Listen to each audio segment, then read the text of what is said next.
While there is a lot of variation in human fertility today, there has been even more variation in fertility over the course of our evolution. Let me take you on an evolutionary journey. As you'll remember from the beginning of the semester, there were a lot of ape species back in the Miocene, but today there are nowhere near as many, and those that do exist live essentially in refugia and are on the brink of extinction. In contrast, monkeys were scarce in the Miocene, but they have since experienced a radiation and taxonomic diversification. These primates, apes and monkeys, would have been in competition with each other, given that they are all relatively large-bodied, omnivorous, smart mammals living in much the same environments.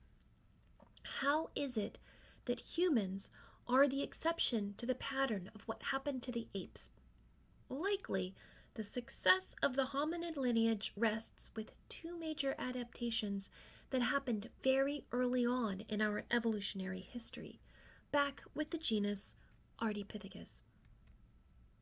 There are two major evolutionary innovations associated with the genus Ardipithecus that set it apart from our last common ancestor with the African apes during the Miocene. 1. There was a shift from terrestrial quadrupedalism to bipedalism, from walking on 4 legs to walking on 2 legs. And 2. Ardipithecus males no longer had sexually dimorphic larger canines. Males and females had canines that were about the same size, and both of them were small, in line with the other teeth in the mouth.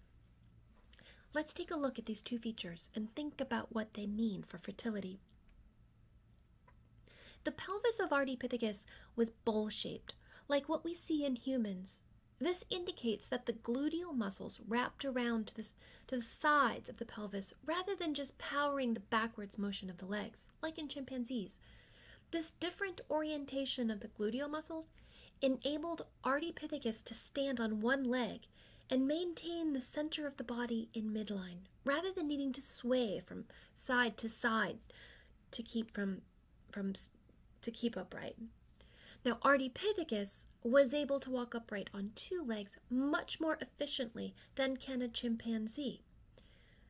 So if you can walk on 2 legs efficiently and not have to sway from side to side to keep your balance like a chimpanzee does, what can you do well? Well, we know chimpanzees can carry things, and we know humans are very good at carrying things. People, in fact, are very, very good at carrying things compared to chimpanzees. That doesn't mean chimps don't carry things, but we know that chimps can only do so for short distances, unlike humans that can walk very long distances very efficiently while transporting stuff. Now, let's consider what happened with the teeth and that loss of canine dimorphism. Canines are the long fang teeth that primates and carnivores have in the front of the mouth. Here, you are looking at a photograph of a baboon showing off his amazing canines. What do you think they primarily use these canines for? Primates do not use their canines for hunting. Nope. They use their canines for fighting with each other, intimidating each other, for establishing their dominance. In most primates, the males have larger canines than do the females. The canines are, as we say in biological terms, sexually dimorphic. What do males usually compete over? Females.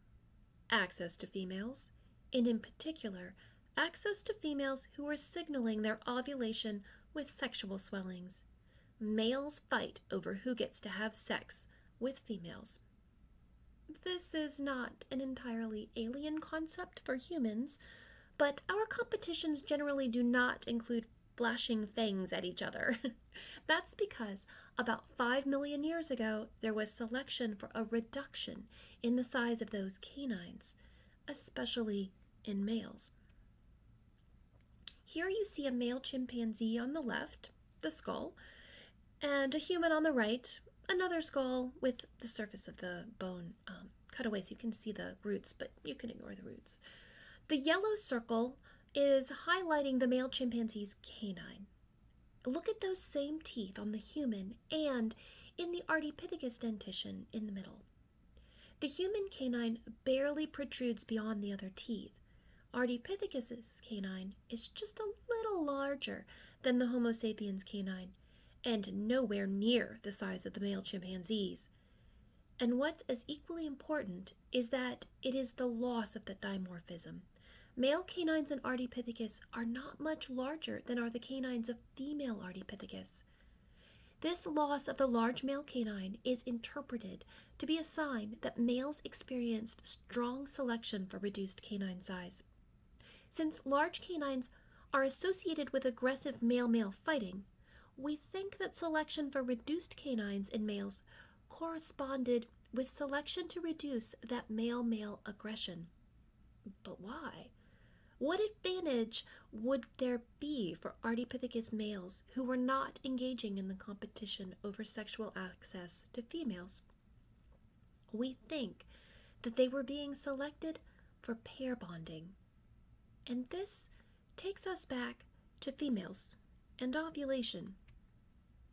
Remember when we talked about ovulation and noted that many mammals advertise when they are ovulating? We call this advertisement estrus. The chimpanzee on the left and her sexual swelling, the baboon on the right and her very impressive sexual swelling, estrus is typical for primates. But you know who it is not at all typical for? Yeah, humans. We do not do this, which I am very grateful for, as I think showing up to work with a giant swelling on one's behind might make it really hard for others in the room to concentrate on your job performance. Imagine now if estrus was increasingly more concealed. The males that were hanging out regularly with females would have a better chance of siring her offspring. He wasn't only interested in her when she had a sex swelling, he was friendly with her all the time. Now, if he then helped out a bit with the babies once they were born, they would be better off. He could help provision, go in search of food and bring it back, and he could help by carrying the offspring. When he is doing this, he isn't just being nice, he is advantaging his own genetic offspring. If he can take over childcare so that the child could be weaned sooner, mom would start ovulating again sooner, and since dad is hanging out and having sex with mom, she'll have another baby, another of his babies. The male is evolutionarily rewarded for pair bonding with the female because the interbirth interval is reduced. There are more offspring, and they have a better chance of survival because two adults are looking after them, provisioning them.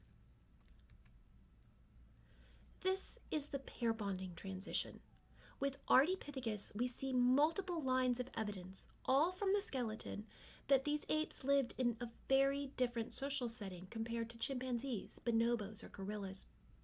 We think they were pair bonded, that the small canines reflect selection against male-male competition over sexual access to females, and that the bipedalism was selected for, as males could then better provision and care for their offspring, helping the mothers. And that all of this would lead to a reduced interbirth interval, population growth, and the ability to compete evolutionarily with monkeys. Let's look at some demographic data to see how a shortening of the interbirth interval would compare to other primates. So, for chimpanzees, they have a sexual maturity. They reach sexual maturity at 11.5 years of age. Females have their first birth at 14 years. They live maybe 50 years in the wild. Babies are weaned by 4 years. The interbirth interval for chimpanzees is 5 years. So if we worked out a theoretical total fertility rate, they would max out at about 7. Gorillas. Females reach sexual maturity at 6.5 years. They have their first birth when they are 9.5 years old. Like chimpanzees, they have a lifespan of about 50 years or so in the wild. Their babies are weaned by 4 years, and they have an interbirth interval of about 4 years. This gives them a theoretical total fertility rate of about 10. Orangutans. Sexual maturity for females at 7 years. Age at first birth when she's 12.5 years old. Lifespan about 50 years, like the African great apes. The babies are weaned by 3.5 years, but they have an interbirth interval of 8 years because these animals are so solitary. This gives them a theoretical total fertility rate of 4.5.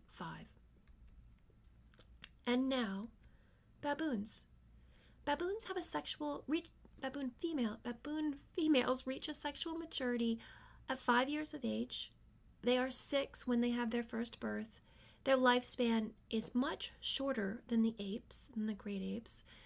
They only live to be about 30 years old in the wild. Babies are weaned by 4 months, and they have an interbirth interval of about 1.8 years, just under 2 years. This gives them a theoretical total fertility rate of 14. Now, let's take the chimpanzee and gorilla life history characteristics and consider what might have happened for Ardipithecus. Let's assume a lifespan of 50 years, like the great apes, sexual maturity about maybe 12 years or earlier, age at first birth around 14 years, for the offspring, weaning by 4 years, and an interbirth interval of 5 years.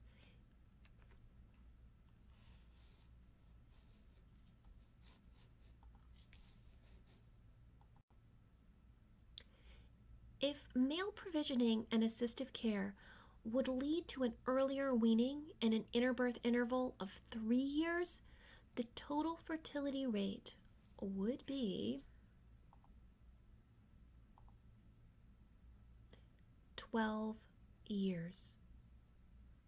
We know that theoretical total fertility rates are higher than reality, but even if you have them, you can see that male assistance and concealed estrus lead to a very different reproductive strategy with a large and positive impact on fertility.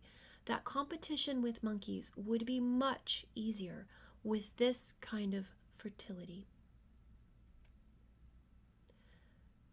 What we can see with the genus Ardipithecus is evidence for a feedback loop between hominid bipedalism and pair bonding, an autocatalytic effect where one positively encourages the other. So over time, males who spend more time with females have more sexual access. This would select for hidden ovulation, because hidden ovulation would reward males who hang out with a female because he is more likely to be the father of her children. Males that are spending more time interacting with females and less time fighting over them are being rewarded with paternity, and the behavior is selected for. This would lead to reduced canine dimorphism. And males who provision and invest in childcare are then part of a pair that can have more offspring because they can reduce the interbirth interval. This does not mean that pair bonding is how humans should be raising children today.